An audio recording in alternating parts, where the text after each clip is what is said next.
I knew something wasn't right the moment I felt the stabbing pain in my side. It started as a dull ache earlier in the day, something I brushed off while I handled Grace's breakfast and prepped her for school. But by the afternoon, it became unbearable. I collapsed on the cold kitchen floor, clutching my side, the sharp waves of pain radiating through me. It felt like a knife twisting inside, and as much as I tried to mask it, I knew Grace, my 7-year-old daughter, could see through me. "Daddy, are you okay?" she asked, her tiny voice trembling as she stood a few feet away, her eyes wide with fear.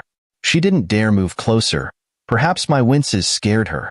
I tried to reassure her, putting on the strongest voice I could muster, though it barely came out above a whisper. "I'll be okay, Grace. Just a little stomachache." My words were a lie, of course. Whatever this was, it wasn't just a simple stomachache. I was in agony, and the cold sweat beading on my forehead wasn't helping. I needed help. Amelia's footsteps echoed from down the hall. I felt a brief spark of hope. My wife would see me in this state and surely take action. She stepped into the kitchen, her sleek suitcase rolling behind her. She looked ready for her trip with her brother, Daniel, her hair perfectly styled, her expression showing not concern but annoyance. "What are you doing on the floor, Marcus?" she asked, her voice sharp, as if my crumpled form had somehow inconvenienced her. The pain made it hard to speak, but I managed to gasp out, "I think it's appendicitis. It's bad. I need to go to the hospital." Her response was a scoff. "Appendicitis? You're being dramatic. It's probably just indigestion. Why don't you rest for a bit? You'll feel better." I couldn't believe what I was hearing. Did she not see me clutching my side, barely able to breathe through the waves of pain? "Amelia, please. I'm serious. I can't move. Grace is here. I need you." She glanced at her watch, the faintest flicker of impatience crossing her face. "Marcus, I don't have time for this. I can't miss my flight with Daniel. Just call Olivia or something. You'll figure it out." With that, she rolled her suitcase out of the kitchen and out of the house, leaving me there on the floor with Grace standing by, tears streaming down her face. "Daddy, don't be sick," she whimpered, finally rushing to my side and taking my hand in her small one. Her touch brought me comfort, but it also fueled my desperation. I couldn't let her see me like this for long. I had to do something. I fumbled for my phone with trembling hands, scrolling through my contacts until I found Olivia's name. My sister had always been there for me, and now I had no choice but to lean on her again. When she picked up, her voice was a mix of confusion and concern. "Marcus, what's going on?" "Olivia," I rasped, the effort to speak draining me. "I think it's appendicitis. I can't move, and Grace is terrified. Amelia, she left. I need help." There was a brief silence on the other end before her voice came back, steady and firm. "Stay right there. I'm coming now. Just hold on."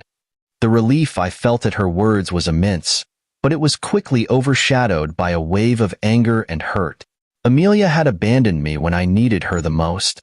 The woman I thought would always be my partner, my support, had chosen her trip over me, over Grace. As I leaned back against the cold tile, clutching Grace's hand while we waited for Olivia, one thing became clear. This wasn't something I could just forget or forgive.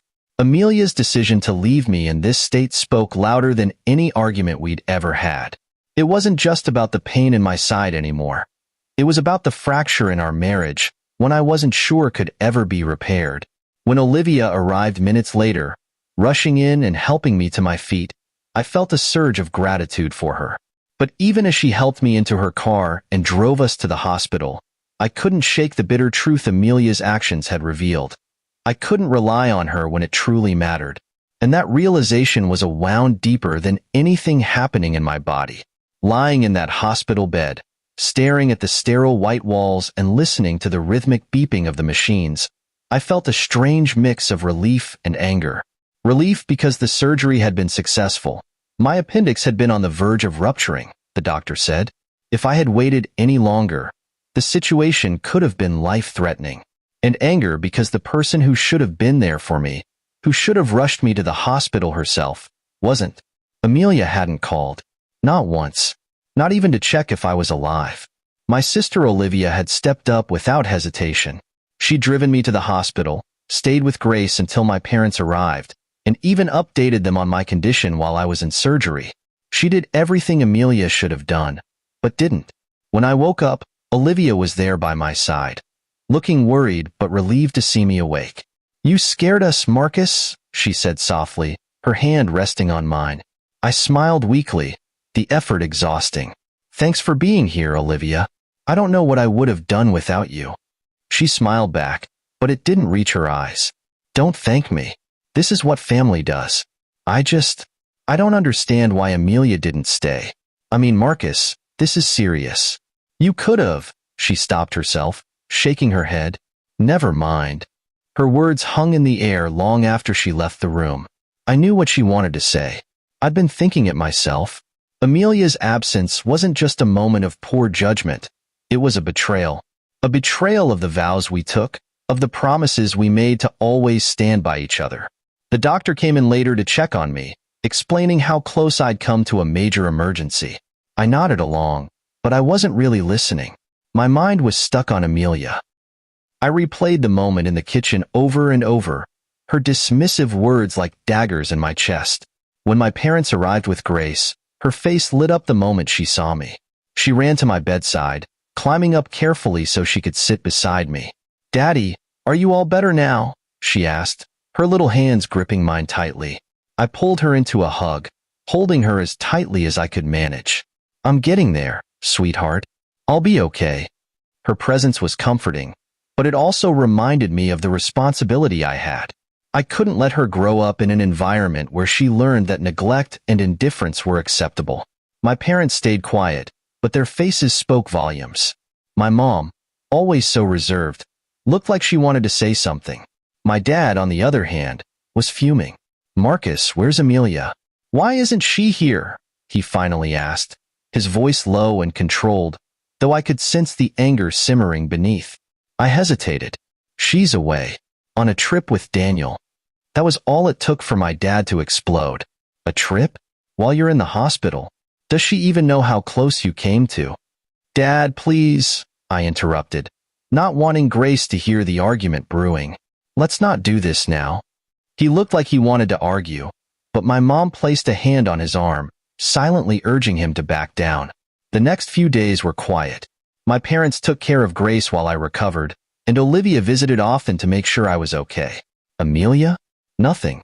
No calls, no texts, not a single sign of concern.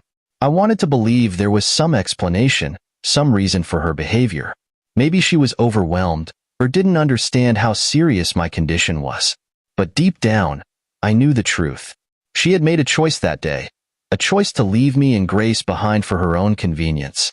By the time I was discharged and back home, the physical pain had dulled, but the emotional wound remained raw. Seeing Grace's face light up when I walked through the door was the only thing that made me smile. "Daddy, you're back," she cried, running into my arms. "You're not sick anymore, right?" "I'm much better now," I said, holding her close. But even as I said it, I knew that better was a relative term. Physically, I was healing. Emotionally, I was unraveling. Amelia's absence during my time of need wasn't something I could just shrug off. It had left a mark, a deep cut that I couldn't ignore. As I tucked Grace into bed that night, I sat by her side, stroking her hair as she drifted off to sleep. I thought about the promises I had made to Amelia when we got married, about the family we were supposed to be building together. And then I thought about her suitcase rolling out of the kitchen, her dismissive words echoing in my ears. I didn't know what I was going to do yet, but one thing was clear. Something had to change. I couldn't keep living like this, half supported, half loved. Amelia had made her choice. Now, I had to figure out mine. By the time Amelia returned from her trip, I thought I had prepared myself for the conversation we were about to have. I thought I'd worked through the anger and disappointment, but the moment the front door banged open and her voice filled the house, all those emotions came flooding back. "Marcus, why didn't you pick us up yesterday? Daniel and I had to spend extra on a taxi and train fares," she yelled, her frustration echoing down the hall. I was in the living room with Grace, helping her color a picture she'd been working on. Amelia stormed in, her suitcase trailing behind her, Daniel right on her heels. Both of them looked indignant, as if I'd somehow wronged them. I stood up slowly, my body still recovering from the surgery. "Welcome back," I said, my voice cold and steady. "Must have been a tough trip." Amelia stopped in her tracks, her expression shifting to surprise at the tone in my voice. "What's with the attitude?" she demanded. I couldn't hold it back any longer. "Attitude? Amelia, while you were off enjoying your trip, I was in the hospital. I nearly died." My voice was calm, but the anger simmered just below the surface. Her eyes widened slightly, but she quickly recovered, brushing me off with a wave of her hand. "You're fine now, though, right? It couldn't have been that serious." I felt something snap inside me. "Not that serious? My appendix was about to rupture, Amelia. If it weren't for Olivia, I don't even know if I'd still be here." "And where were you?" "On a trip with your brother, acting like I don't even exist." Daniel, usually so smug and confident, shifted uncomfortably. "Hey man, don't bring me into this. I didn't know anything about." I cut him off with a glare. "You didn't know because she didn't care enough to tell you. You both abandoned me when I needed you the most." Amelia's face reddened. "You're being dramatic. You always make a big deal out of nothing." Before I could respond, the front door opened again. I turned to see Olivia walking in with my parents and Amelia's parents right behind her. I'd called them earlier, explaining everything, and they had all agreed to come. Now, as they filed into the room, the air grew heavy with tension. "What's everyone doing here?" Amelia asked, her voice faltering slightly as she took in the stern expressions on their faces. My dad was the first to speak. "We're here because Marcus told us what happened." "Amelia, how could you leave him like that? How could you leave your husband and your daughter alone when he was in so much pain?" Amelia looked around, clearly taken aback by the collective disappointment directed at her. I didn't know it was that serious," she said weakly. "That's not an excuse," Olivia snapped, her voice sharp. "You didn't even bother to check. You just left. And let's not pretend this is the first time you've put your own plans above your family."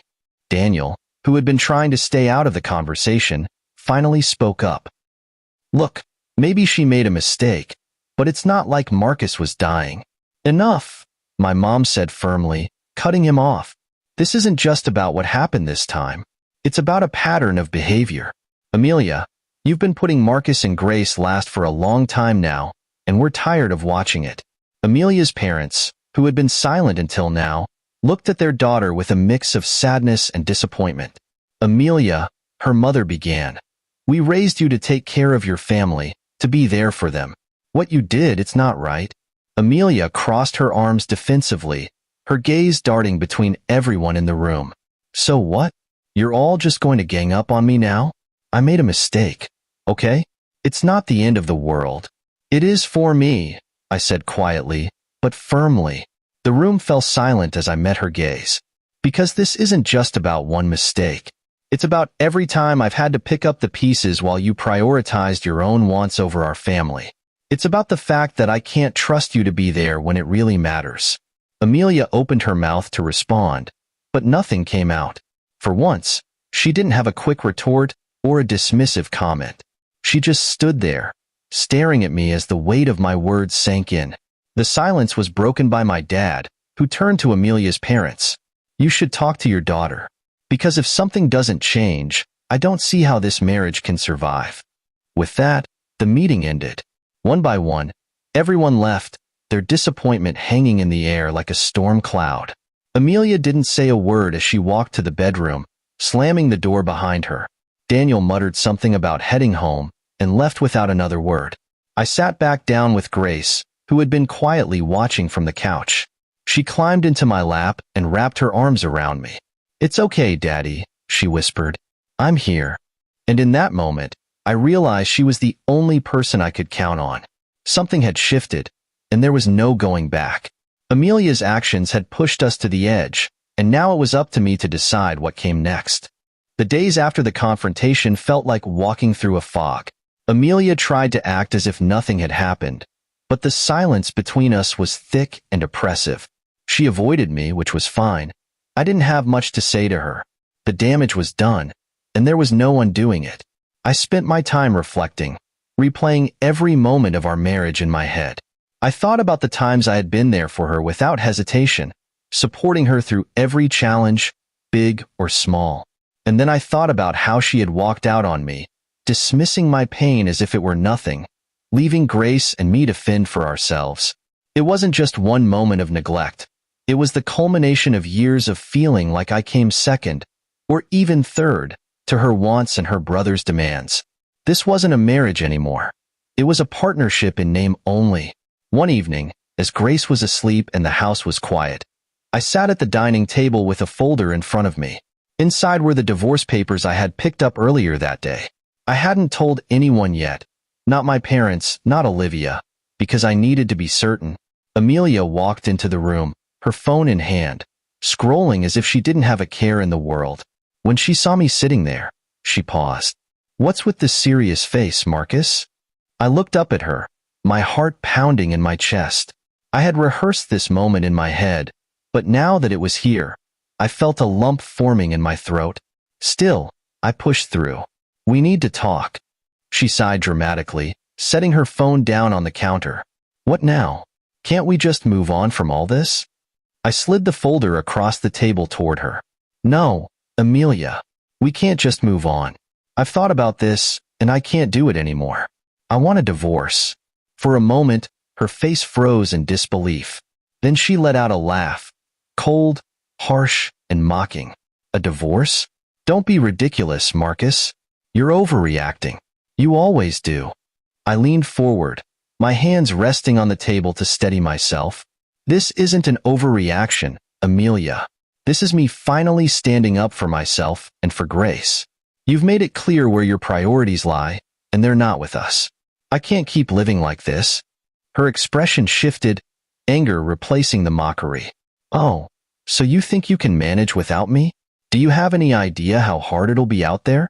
You're not exactly rolling in money, Marcus." Her words were meant to wound, but I didn't flinch. I had anticipated this. I'd rather struggle every day than spend another moment feeling invisible in my own marriage.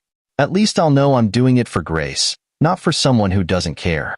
Amelia's eyes narrowed, her face twisting into a sneer. "Fine, go ahead. Divorce me. Let's see how well you do on your own. Don't come crawling back when you realize what a mistake you've made." Her arrogance only solidified my decision. "This isn't a mistake, Amelia. Staying would be the mistake. And for the record, I'm not crawling back. Not now, not ever." She stormed out of the room, slamming the bedroom door behind her. I stayed at the table for a long time, staring at the papers in front of me. Part of me felt relief. Finally, I was taking control of my life. But another part of me felt a deep sadness. This wasn't how I had envisioned my marriage ending, but it was the reality I had to face. The next morning, I filed the paperwork. It wasn't an easy process, but each signature, each document, felt like a step forward. My parents and Olivia were supportive, though I could see the sadness in their eyes. They had hoped for reconciliation, but they also understood why it wasn't possible. Amelia, on the other hand, was livid. She alternated between ignoring me completely and throwing snide comments my way whenever we crossed paths. "You think you're so noble, don't you?" she hissed one evening as I was helping Grace with her homework. I didn't respond. I didn't have to. My actions spoke louder than any argument we could have. For the first time in years, I felt like I was reclaiming my life. It wasn't easy, and there were moments of doubt and fear, but deep down, I knew I was doing the right thing. This wasn't just about me, it was about Grace.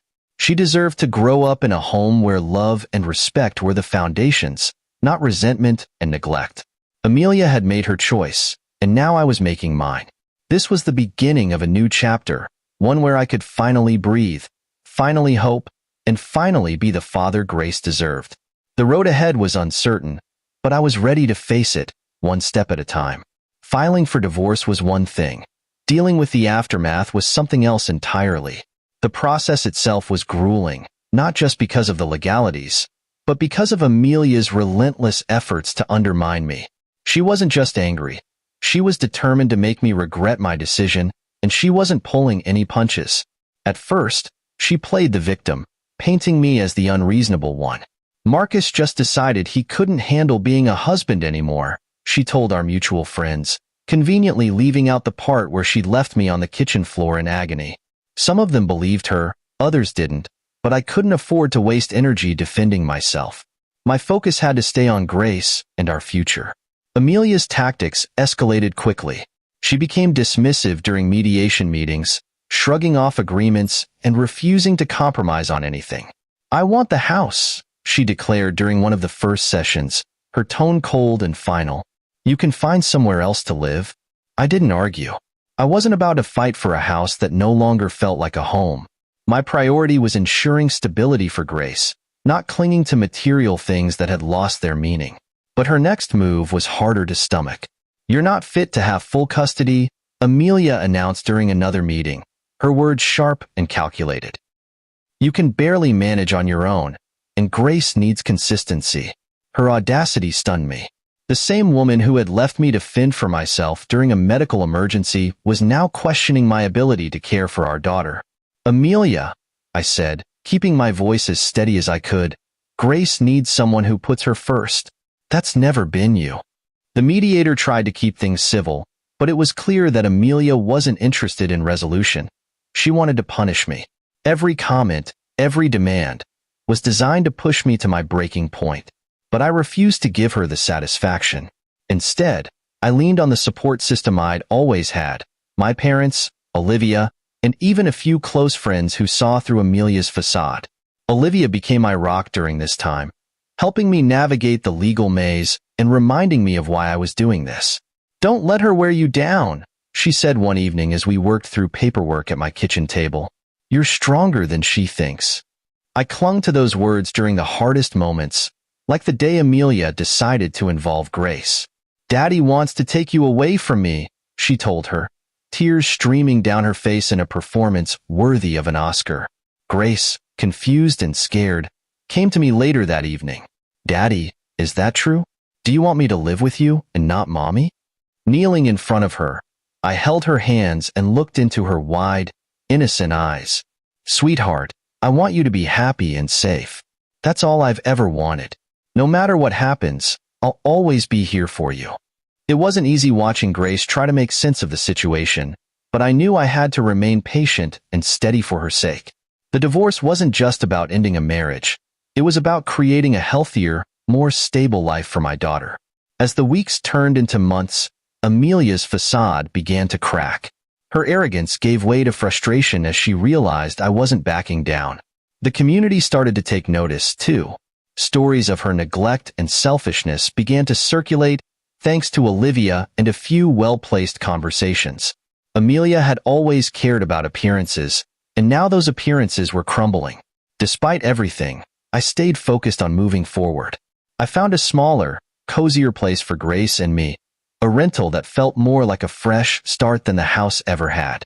I also began building a routine that gave Grace the consistency she needed. School drop-offs, homework sessions, bedtime stories. These small moments became the foundation of our new life, a reminder of what I was fighting for. The legal process was exhausting, but each step felt like progress. Every signed document, every agreement reached, brought me closer to freedom.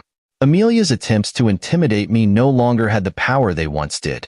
I could see her for who she really was, a woman desperate to control a situation that was slipping through her fingers. One day, during yet another heated meeting, Amelia leaned across the table and sneered, "You think you're winning, don't you? You think you're so noble. But let me tell you something, Marcus. You'll regret this. You're nothing without me." Her words stung, but I didn't let it show. Instead, I met her gaze and replied, "I'd rather struggle every day than spend another moment in a marriage where I feel invisible. This isn't about winning, Amelia. It's about doing what's right for Grace and me." For the first time, I saw something flicker in her eyes. Fear, maybe, or the realization that she couldn't control me anymore. Whatever it was, it didn't last long. She quickly masked it with a scoff and leaned back in her chair, but I knew I'd struck a nerve. The divorce wasn't finalized yet, but I could feel the tide shifting.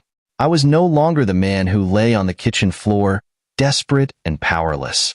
I was reclaiming my life, one hard-fought step at a time. The road ahead was still uncertain, but for the first time in years, I felt like I was walking towards something better. The shift in Amelia's demeanor was subtle at first, small cracks in her confidence that were easy to miss. But as the weeks went by, those cracks widened, revealing the person beneath the polished facade. The community, our friends, and even her workplace were starting to see her for who she truly was, and she didn't like it. Word of our divorce had spread faster than I expected, though I wasn't surprised. People love gossip, and a divorce is always a hot topic. Olivia had been instrumental in setting the record straight whenever Amelia tried to twist the narrative. She didn't sugarcoat anything. She told anyone who asked how Amelia had abandoned me during a medical emergency and prioritized her own trip over her family. At first, Amelia brushed it off, convinced she could charm her way out of the situation. She'd been good at that for years, winning people over with her wit and charisma. But this time, it wasn't working. Her colleagues began to notice her irritability and short temper. Friends who once admired her started distancing themselves, their smiles becoming polite but strained. Amelia's brother, Daniel, wasn't faring much better. The two of them had always been thick as thieves, but even their bond was showing signs of strain. One evening, while picking Grace up from a playdate, I overheard them arguing outside his apartment. "You're the reason everything's falling apart," Daniel shouted, his voice loud enough for the entire block to hear. "Oh, don't you dare blame me," Amelia snapped back. "You were there too. Don't act like you're innocent in all this." The sound of their voices rising and falling was oddly satisfying. For years, they'd been a united front, always putting their plans and priorities above mine. Now, they were tearing each other apart. At the same time, Amelia's professional life was unraveling. She'd always been proud of her job, boasting about her achievements and her ability to balance work and family. But the truth was, her neglectful behavior at home was starting to bleed into her work. Deadlines were missed, meetings were forgotten, and her once impeccable reputation began to crumble. One of her colleagues, who happened to be an old friend of mine, confided in me over coffee one afternoon. "Marcus, I don't know what's going on with Amelia, but she's not the same person she used to be. People are starting to talk. It's not good." I wasn't surprised, but hearing it confirmed felt like vindication. Amelia had built her identity around being successful and admired, but now, that image was falling apart. Meanwhile, I focused on rebuilding my life. Grace and I settled into our new routine, and though it wasn't always easy, there was a sense of peace in our home that hadn't been there in years. Grace seemed happier too, her laughter more frequent, her smiles brighter. One day, while dropping her off at school, I noticed a group of parents whispering nearby. I caught snippets of their conversation. My name, Amelia's name, words like abandoned and divorce. I could feel their eyes on me as I walked Grace to her classroom. It stung, but not as much as I thought it would. Let them talk, I told myself. They didn't know the full story, and even if they did, their opinions didn't matter. What mattered was Grace and the life I was building for us. Amelia, on the other hand, wasn't handling the judgment as well. She'd always cared deeply about what people thought of her, and now, she couldn't escape the whispers and side glances. Her once loyal friends were avoiding her, and even her parents seemed distant. One evening, while Grace was at Olivia's house, I drove past Amelia's place and saw her and Daniel arguing again, this time in the driveway. Their voices were muffled, but their body language said it all: accusations, frustration, blame. The two people who had once been so united were now at each other's throats, each trying to shift responsibility for the mess they'd created. The following week, I heard through the grapevine that Amelia had been demoted at work. Her boss had apparently grown tired of her declining performance and decided it was time for a change. For someone like Amelia, whose identity was so tied to her career, it was a devastating blow. I didn't feel sorry for her. Not anymore. She had made her choices, and now she was facing the consequences. The final nail in the coffin came during a school event. Grace's teacher had invited parents to join a small celebration in the classroom. Amelia showed up late, looking frazzled and out of place. When she tried to engage with the other parents, they offered her polite smiles but quickly moved on. I stood near the back, watching as she realized the warmth and admiration she'd once received were gone. She caught my eye, her expression a mix of anger and sadness, but I didn't look away. I wanted her to see that I wasn't the same man she had dismissed and belittled. As Grace and I walked out together, she hugged my leg and looked up at me. "Daddy, I'm glad you were here," she said with a bright smile. "I'll always be here, sweetheart," I replied, lifting her into my arms. Amelia had spent years tearing me down, but now, she was the one crumbling. And though I wasn't one to celebrate someone's downfall, I couldn't deny the sense of justice in seeing her finally face the consequences of her actions. She had made her choices, and now, so had I. The first morning in our new place felt surreal. The house was smaller, cozier, but it already felt more like a home than the one I'd left behind. Grace was still asleep, curled up in her new bed, while I stood in the kitchen, sipping coffee and looking around. The silence was different here, not oppressive like before, but peaceful. It was the sound of a fresh start. Rebuilding my life after the divorce wasn't easy. I had to let go of the anger, the resentment, and the frustration that had built up over the years.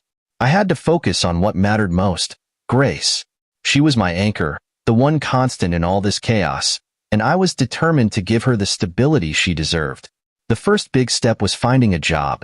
I'd been out of the workforce for years, relying on Amelia's income while I focused on raising Grace. Now, I had to step up. My resume wasn't exactly impressive. It had gaps that couldn't be ignored, but I was willing to work hard and prove myself. After weeks of searching and countless interviews, I landed a position at a small accounting firm.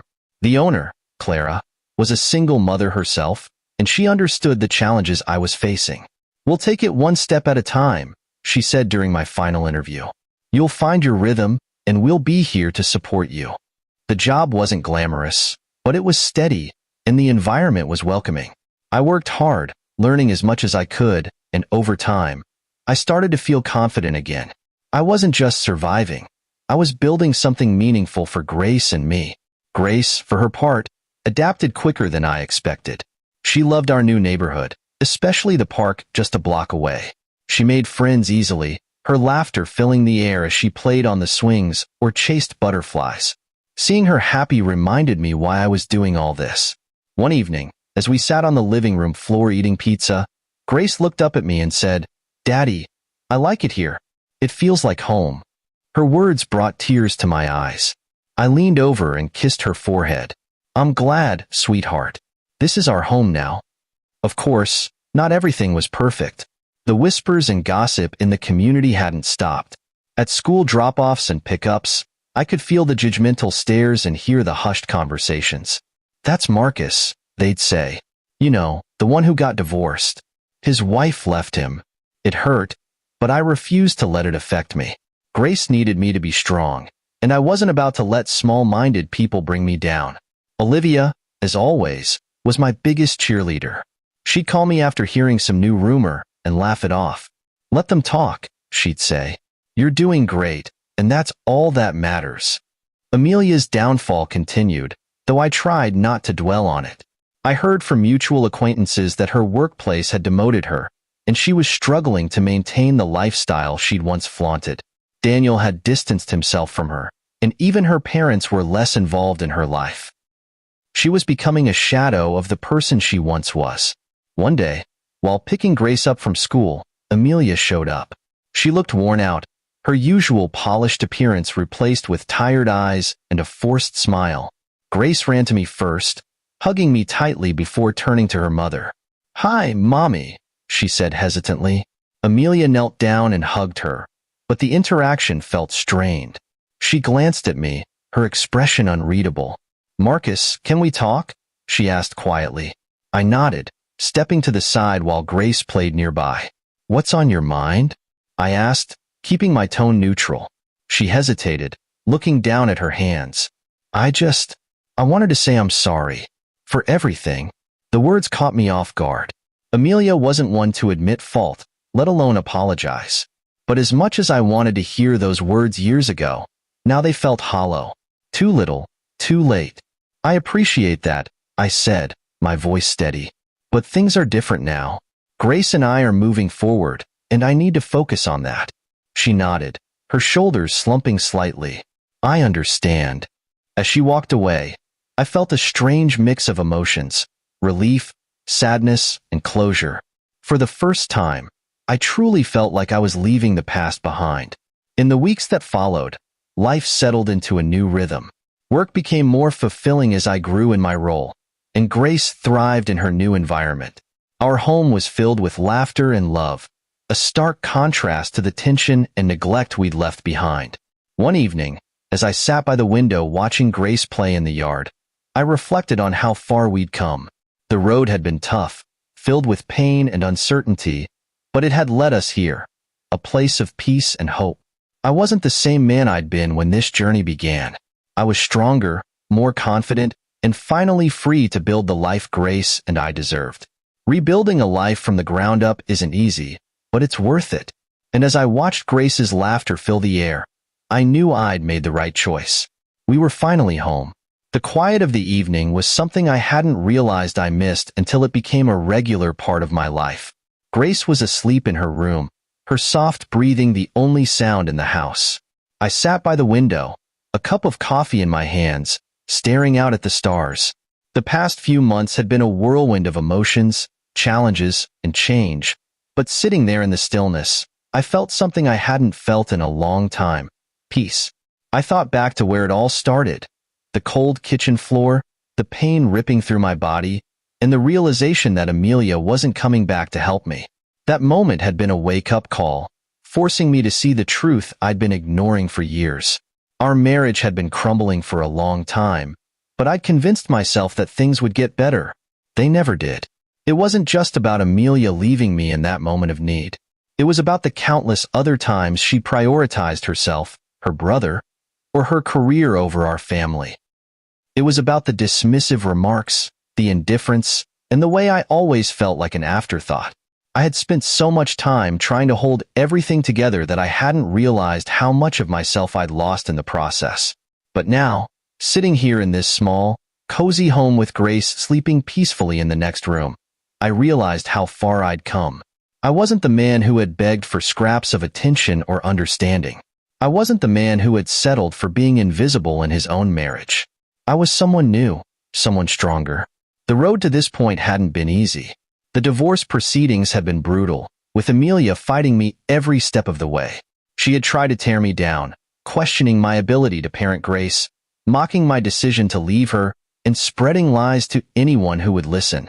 But through it all, I held firm. Not because it was easy, but because I knew what I was fighting for: a better life for Grace and me. And now, here we were, living that better life. It wasn't perfect. There were still whispers and judgment from the community, and there were days when the weight of it all felt like too much. But every time I saw Grace's smile, heard her laugh, or watched her thrive in our new environment, I knew I'd made the right choice. Reflecting on Amelia's downfall, I couldn't help but feel a sense of vindication. She had always been so sure of herself, so convinced that she was untouchable. But the cracks in her facade had been exposed, and now she was the one struggling to keep up appearances. I didn't revel in her pain, but I couldn't deny the satisfaction of seeing her face the consequences of her actions. Still, this wasn't about her anymore. It was about me, about Grace, and about the life we were building together. I thought about all the little victories we'd had in the past few months: Grace making new friends at school, my first paycheck from my new job, the nights we spent curled up on the couch watching movies. These moments, as small as they seemed, were everything. They were proof that we could move forward, that we could find happiness and stability on our own. As I sat there, I felt a wave of gratitude wash over me. For Olivia, who had been my rock through all of this. For my parents, who had stepped in when I needed them the most. For Grace, whose resilience and joy reminded me of why I was fighting so hard. And even for myself, for finding the strength to leave a toxic situation and start over. I took a deep breath, letting the cool night air fill my lungs. The future was still uncertain, but for the first time in a long time, that didn't scare me. If I could survive everything I'd been through, Amelia's betrayal, the grueling divorce, the whispers and judgment, I could handle whatever came next. The sound of Grace stirring in her room pulled me out of my thoughts. I set my coffee cup down and walked to her door, peeking inside. She was still asleep, her face peaceful and her tiny hand clutching the edge of her blanket. I smiled, my heart swelling with love and determination. This was what mattered. Not the past, not the whispers, not Amelia's attempts to tear me down. Grace was my priority, and everything I did from here on out would be for her. She deserved a father who was present, loving, and strong. And I was determined to be that father. As I turned off the light and closed her door, I felt a sense of closure. The chapter with Amelia was over, and a new one was beginning. It was a chapter one would write on my own terms, filled with hope, love, and resilience. The road ahead might still have challenges, but I was ready to face them. For the first time in years, I felt like I was in control of my own story. And this time, I was determined to make it a good one. It started with a knock at the door late one afternoon. I wasn't expecting anyone, and Grace was at Olivia's house for the weekend, giving me a rare moment of peace. I opened the door, and there she was, Amelia. For a moment, I was stunned. She looked nothing like the woman I had once married. Her usual confident demeanor was gone, replaced by slumped shoulders and tired eyes. "Marcus," she began, her voice quieter than I had ever heard it. "Can we talk?" I hesitated, unsure of what to do. Part of me wanted to close the door in her face and be done with it, but another part of me, the part that once loved her, wanted to hear her out. Against my better judgment, I stepped aside and let her in. Amelia walked into the living room, glancing around as if seeing it for the first time. The simplicity of the space seemed to throw her off, but I didn't offer any explanation. I stayed standing, waiting for her to speak. She finally turned to face me, her hands clasped tightly in front of her. "I've been thinking a lot about everything that's happened," she started, her voice trembling slightly, "and I realized I owe you an apology. For everything." I crossed my arms, keeping my expression neutral. "What exactly are you apologizing for, Amelia?" She swallowed hard, looking down at the floor. "For abandoning you when you needed me. For not being the wife or partner you deserved. For putting my own needs first. I was selfish, Marcus, and I see that now." Her words hung in the air, but they didn't have the impact she probably thought they would. Months ago, I might have clung to them, desperate for her to finally acknowledge the pain she caused. But now, they felt hollow. Too late, too rehearsed. "Why now?" I asked, my tone steady. "Why are you apologizing now, Amelia? Because you've truly changed? Or because you've realized the life you built is falling apart?" She flinched, my words clearly hitting their mark. "It's not like that," she said quickly, but the hesitation in her voice betrayed her. I miss us. I miss what we had." I shook my head, letting out a bitter laugh. "What we had? Amelia, we haven't had anything real in years. You made sure of that every time you dismissed me, every time you put yourself and Daniel above Grace and me." She took a step closer, her eyes pleading. "I know I messed up, Marcus, but I want to make things right. For Grace. For us." I could feel my anger rising, but I forced myself to stay calm. "Make things right?" I repeated. "Amelia, you can't just walk back into my life and expect everything to go back to the way it was. You didn't just mess up, you broke something. And I've spent the last few months picking up the pieces and building something better for Grace and me." Tears filled her eyes, but I didn't feel the sympathy I once would have. "I know I don't deserve forgiveness," she said, her voice cracking, "but I'm asking for another chance. Please, Marcus." For a moment, I considered her words, not because I wanted to take her back, but because I wanted to be sure of my decision. This was a woman I had once loved, the mother of my child. But as I stood there, staring at her tear-streaked face, I realized that whatever love I had for her was gone. It had been replaced by something stronger, self-respect. "I'm sorry, Amelia," I said, my voice firm but not unkind. "But I've moved on. Grace and I have found a life that works for us, and I'm not willing to jeopardize that. You made your choices, and now I'm making mine." Her shoulders sagged, and for the first time, she seemed to accept that she wasn't going to get the response she wanted. "I understand," she whispered, wiping at her eyes. I'm sorry, Marcus. For everything. Thank you, I said simply. I hope you can find peace with yourself, Amelia. But this is the end of the road for us. She nodded slowly, her gaze lingering on me for a moment before she turned and walked out the door. I closed it behind her, leaning against it for a moment as I took a deep breath. The emotions were there, anger, sadness, even a small flicker of pity, but they didn't consume me. Instead, I felt a sense of closure. This chapter of my life, with all its pain and heartache, was finally over. When Grace came home later that evening, her laughter filled the house as she told me about the adventures she had with Olivia. I listened intently, my heart full as I realized just how far we had come. Amelia's attempt at reconciliation was a reminder of the past, but it didn't define our future. Grace and I were moving forward, step by step, into a life that was brighter and stronger than anything I could have imagined. Amelia had been a part of my story, but now, I was the one writing the next chapter, and I wasn't looking back.